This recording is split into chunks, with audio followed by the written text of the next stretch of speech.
Amelia, Better Wanna Knits, here today to talk to you about yarn shopping in the big box stores. Are you selling yarn?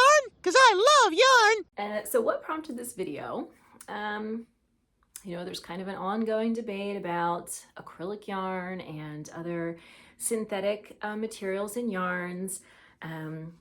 Some people very for, some people very against, most people probably somewhere in the middle. I personally do not like or actively use acrylic yarn, maybe a blend with a small amount of acrylic in it here and there, but particularly for sweaters, I am always using wool or natural fibers. However, when I recently shared a reel, and I'll try to include it in here so you can see it, I had a lot of comments from people saying, I would love to use wool, but it isn't available to me. It isn't available where I live. Not everybody can have yarn shipped to them easily. Not everybody lives in the United States and has knit picks. Not everybody has a local yarn store. So some people really are relying on what is available in their local area. And a lot of times that is the big box craft stores like Joann, like Michaels. Some people even commented that they've got to do their yarn shopping at Walmart. I wasn't aware that Walmart had yarn. So maybe that's like a regional thing, because I've never seen yarn at a Walmart or a Target. Having all of that in mind, I was at Joann's a few weeks ago, trying to get some thread for some sewing projects, trying to match some thread. So if you're not a sewist, you want to get your thread color as close as possible to the main color in your fabric, unless you're going for like a contrast thing. And since I am not a very skilled sewist and my stitching is not very neat, I am definitely not trying to do a contrast thing. I want my stitches hidden as much as possible. So I was at Joann and I thought, you know what, why don't I just see what they've got? I don't shop for yarn at Joann or Michaels anymore. When I first started knitting, I definitely shopped at Michaels. But since then, I have been able to take advantage of, where I live. If I'm looking for some economically priced yarn, I'm usually going to Knit Picks. I have several local yarn stores. I did a video about places online where you can shop for yarn, and these are things that I use a lot. But I am in the suburbs of Washington, D.C., so I really do have a lot of resources available to me. I have an entire sheep and wool festival every year, only 20 minutes away. So that's a fortunate position that I'm in. I have not shopped at a big box store for yarn in quite a while. But I thought, let's check it out and just see what they have. So what I'm going to do is show you all of the wool yarn I found at Joann and Michaels.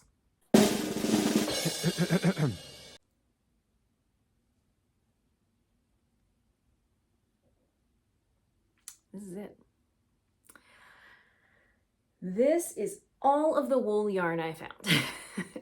So we've got Patton's Croissant, which is a standby for a lot of people. We've got Patton's Wool Worsted. And we have this, which I think is relatively new, that I got at Joann, which is Eddie Bauer Wool Paca, which is 80% extra fine merino, superwash, and 20% alpaca.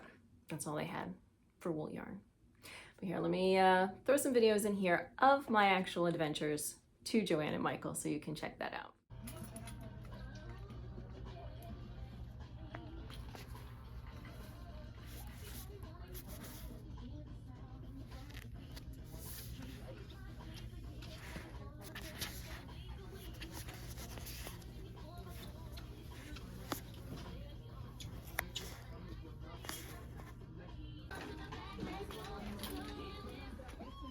All of this is sugar and cream, some more leafy acrylic. All of this is acrylic. I already looked.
just feeling this, I don't think this is something I would make a sweater out of for myself. It just feels too itchy.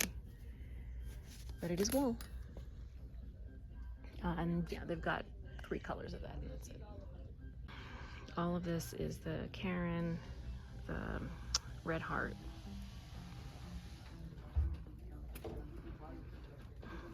and then the Bernat acrylic, and that's it. That's all she wrote at my Joann's.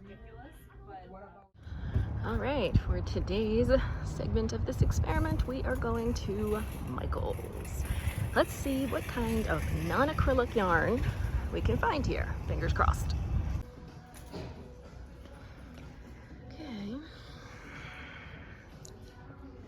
This is it. Just these 2 aisles. So let's see what we got.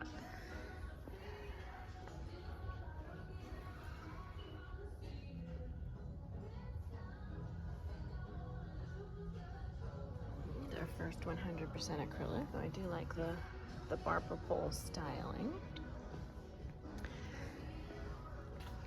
What do we have here? Acrylic. Acrylic.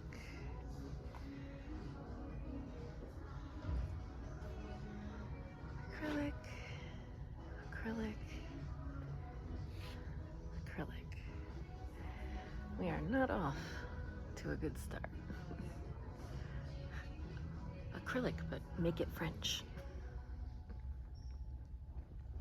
And that's fun looking. But acrylic and polyester.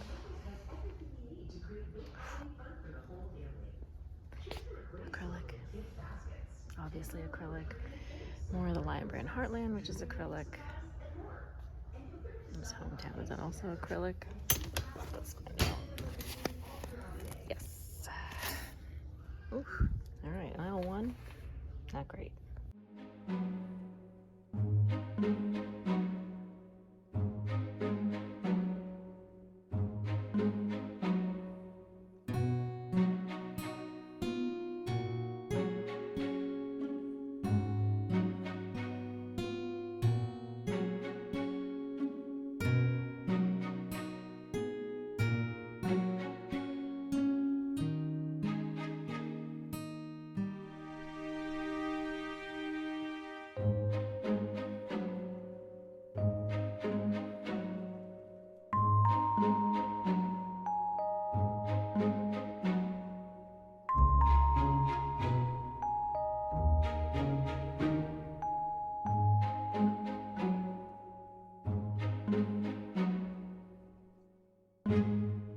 Okay, we have found our first yarn that is mostly wool.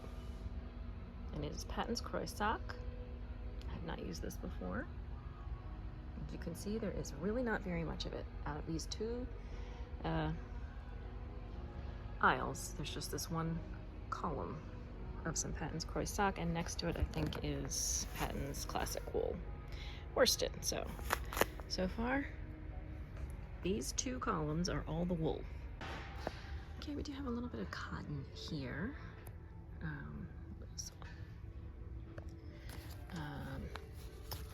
Loops and threads, but this is like dishcloth cotton. This is not wearable cotton.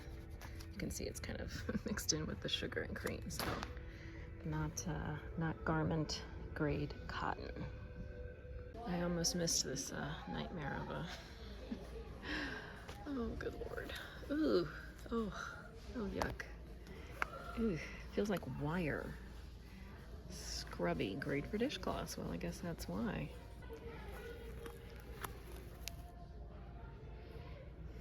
Squeaky clean. This is 100% polyester. Yeah. No, thank you. All right, so as you can see in these videos, that is all the wool yarn I found.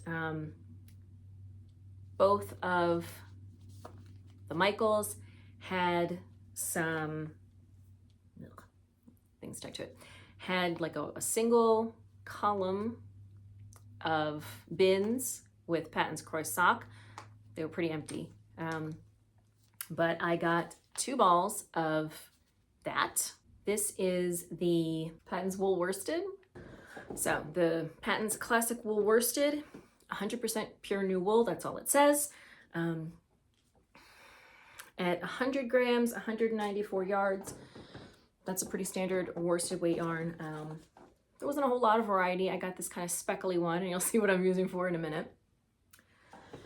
And then this Eddie Bauer, again, is, I think, relatively new. I got this at Joann's. It is 80% wool, 20% alpaca. These were the only 100% wool, or in this case, wool alpaca yarns. On my last trip to the second Michaels, I did find a yarn that was 50% wool, but then the other half was acrylic. So we're talking about encouraging people to use wool because we think it's better for the environment, et cetera, et cetera. We need to be aware that it isn't there, that it is not available. And I did, as you saw, I went to 2 different Michaels. You know, overall, I live in a suburb of Washington, D.C. You know, generally speaking, stores are well stocked. Things aren't going out of stock. So I don't think this is a case where, you know, supply chain issues or anything was impacting what was available. They just don't have it. They don't stock it. And I know when I started knitting that the Michaels that I went to, which was in Columbia, Maryland, so again, kind of suburbs of Baltimore, Washington, definitely had some, maybe not 100% wool, but mostly wool yarn. So like an 80-20 wool acrylic. The stuff's not there anymore. And in terms of other natural fibers, no. So absolutely no alpaca, no silk, some rayon from bamboo, which I suppose is supposed to make it sound to be a more natural fiber, but it is still a very heavily processed fiber. Like, yes, it's made from bamboo, but you have to go through a lot of chemical processes to get there. Very small amounts of that, and most of the cotton was either cotton acrylic blend or was kitchen cotton. So I did get a cotton yarn. This is, since shopping, I've looked this up. This was apparently made exclusively for Joann. There's some people that are saying it's been replaced by something else. So this is premium yarn, knit and crochet, completely nameless, basically. It does say knit and crochet is a registered trademark of JAS LLC, Joann Stores, I'm going to assume, and it's made in Turkey. I did get this as well, which is a 100% cotton that is not a kitchen cotton. But that's it, and that's 3 big box stores in a relatively wealthy suburb of Washington, D.C. They don't have it. So I think that's something we need to keep in mind when we have this debate about encouraging fiber artists to use natural fibers. People can't use what isn't available to them. And if people are shopping at these big box craft stores, it's not available to them. I think that is a shame. As I said, I know when I started knitting, there was more wool. And obviously, I don't know what the driver of that is. Is it that the wool wasn't selling? Or is it that the stores are cheaping out? I don't know. And how am I ever going to know that? I don't have any connections with Michaels or Joann's to chat about this. Oh, I should say the first Michaels, or was it Joann's? I can't remember. They did have a couple of balls or hanks or whatever we're going to call them of the fisherman's wool from Lion Brand. But it was not, like, if you were looking to buy, because I know Taylor over at Wool Needles Hands, she is a big proponent of that yarn. I haven't used it, and my store did not have enough to come anywhere near a sweater's quantity. I didn't pick any up. First, because it just felt kind of itchy. But second, it wasn't enough to really do anything with. If I had wanted to kind of try that out, because, you know, Taylor and some other people have said that they find it to be good for sweaters. I would want to try it out for a garment, and they had like one or two, you know, in like 2 colors. So not only are these the only wools I could find, I have no idea about the quality of them, so I decided to give them a shot. So this is the Patons Classic Wool Worsted. I have used this a little bit. Personally, I would not want this in a sweater. And to be honest, knitting with it isn't great. It feels rough. Maybe it will soften up when it's blocked, I don't know. But actually knitting with it, it feels rough on my hands. It's not a deal breaker, but if, you know, sort of the outer part of my hand can feel that it's rough, and you know, the skin on the outer part of your hand is not as sensitive as your neck or other places, I imagine that trying to wear it next to the skin as a garment would be uncomfortable. So you may or may not be able to tell what this is. This is the beginning of an emotional support chicken. I don't know.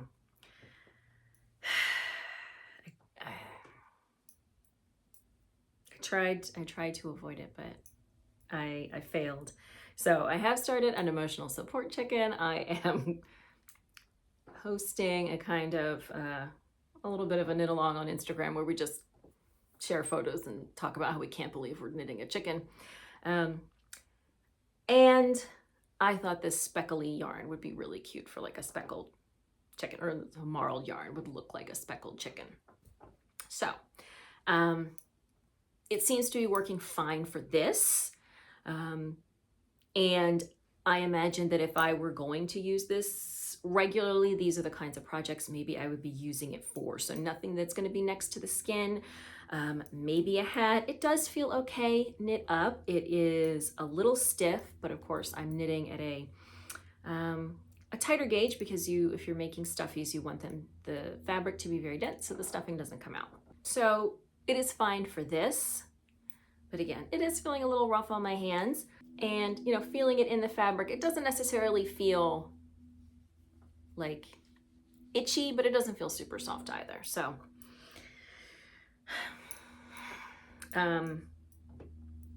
if you are a knitter and this is what is available to you, would you like this in a sweater? I personally wouldn't think it is soft enough. For maybe outerwear, probably okay. I do like the marling. I think that's really nice. It's a really nice effect. This is very loosely plied, so you're not going to be getting a lot of great stitch definition from this either. And it does seem to be just a 2-ply, so again, that's not going to give you some great stitch definition either, if you were looking to do cables or things like that. But as kind of a workhorse yarn for your emotional support chicken or other kind of outerwear projects, maybe blankets, things like that, this is probably an okay choice. So that is what has happened with that. As you might imagine, for my Patons Croy sock, I decided to knit a sock.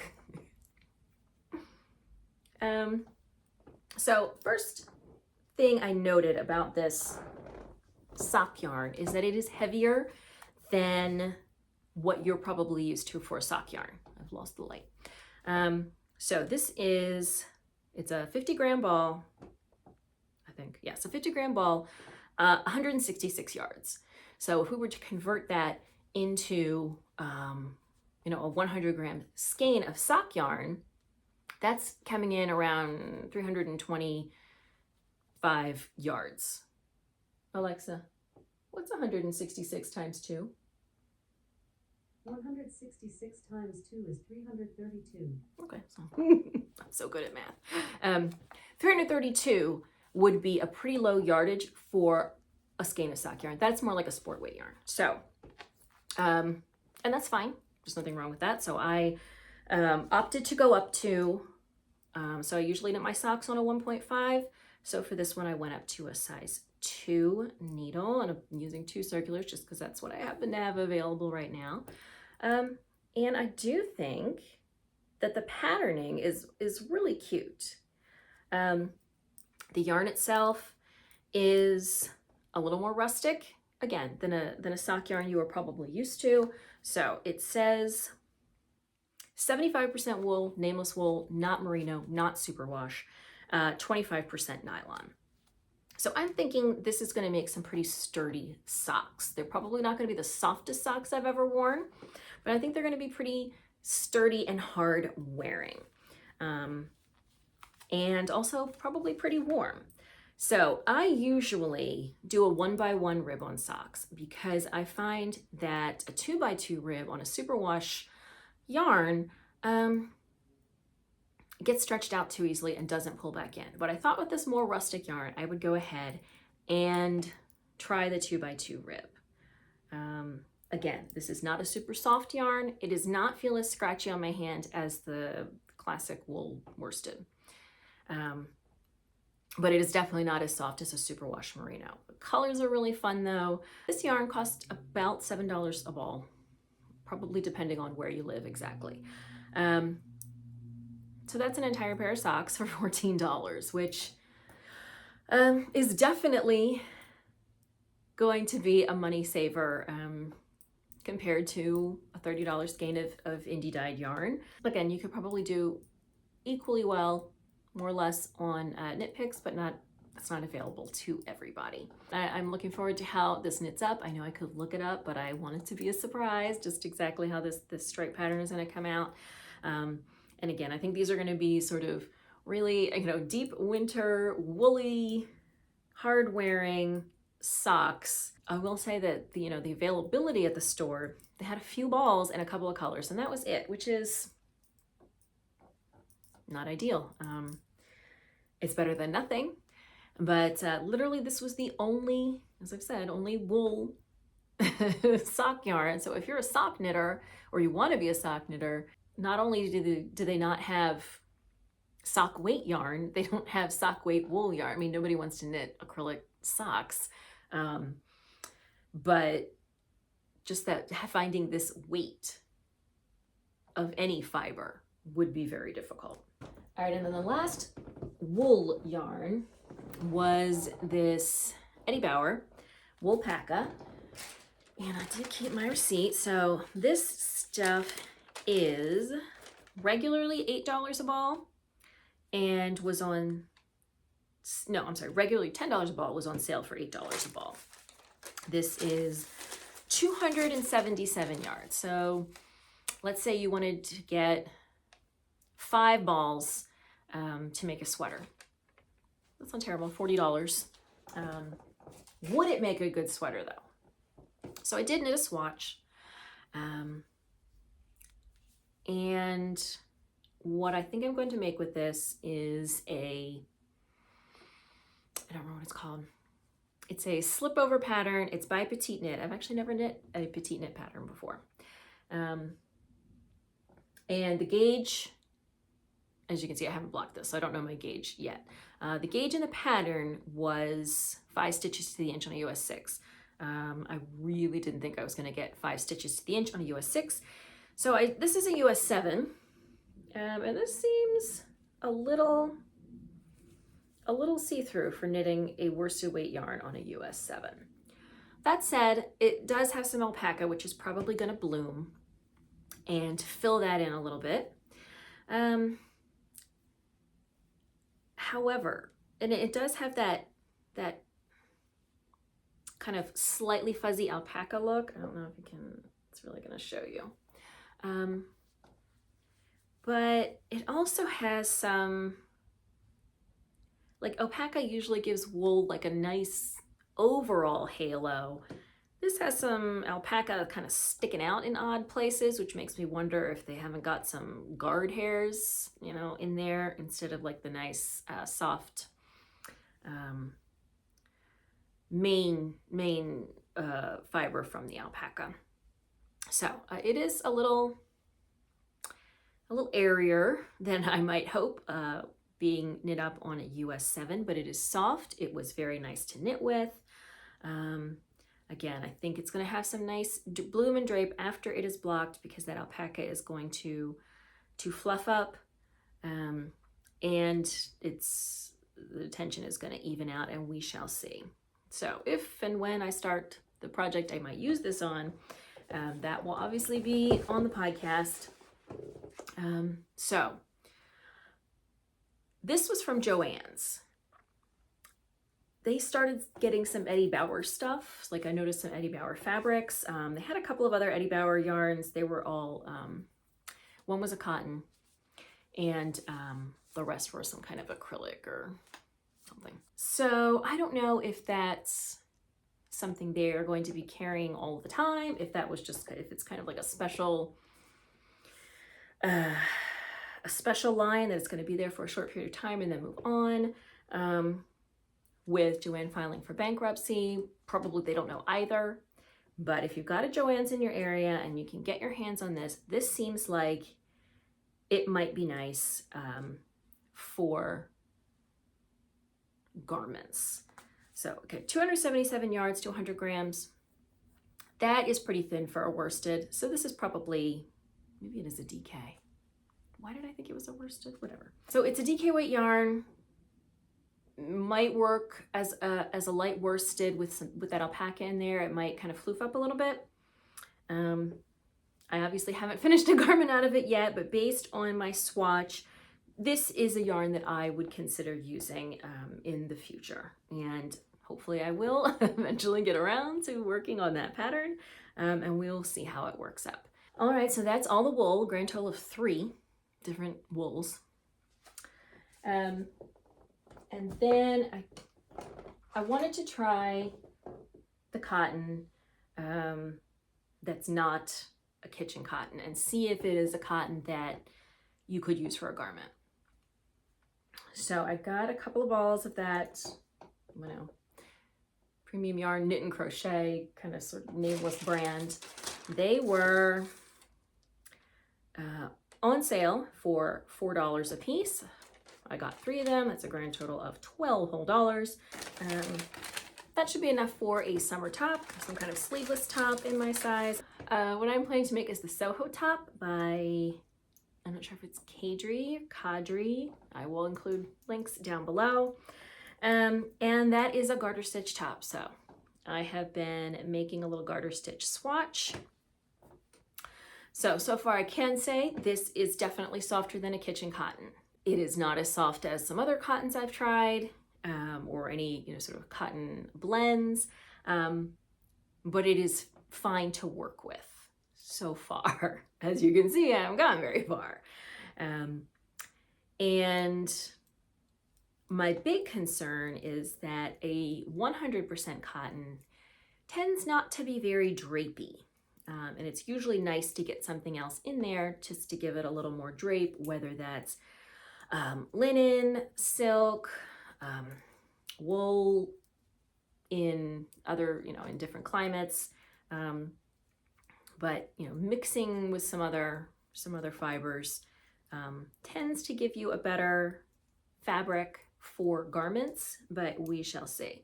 You know, it's not, I'm using a US 7 here just to kind of swatch this out.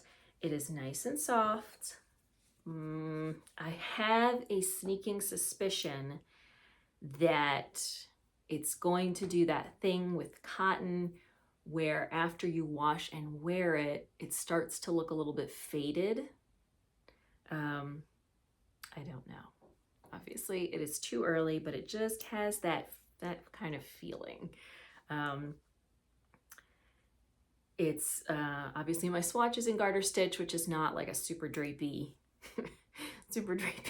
stitch, but it doesn't look super stiff or anything.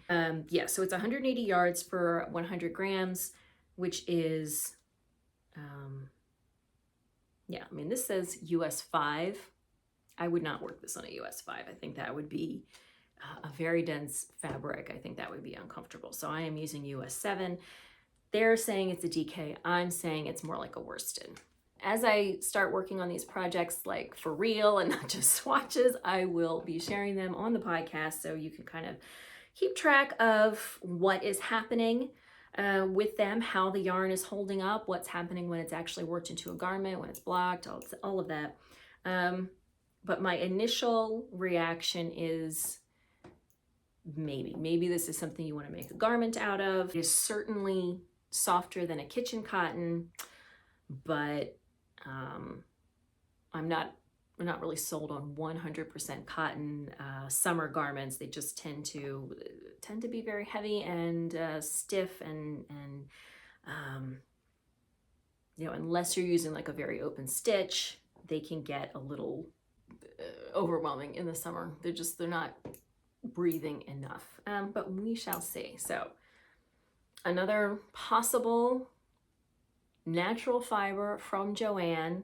They had maybe one set of bins with this and a couple of colors available, but if you're looking maybe for something for a summer garment, this might be worth giving it a try.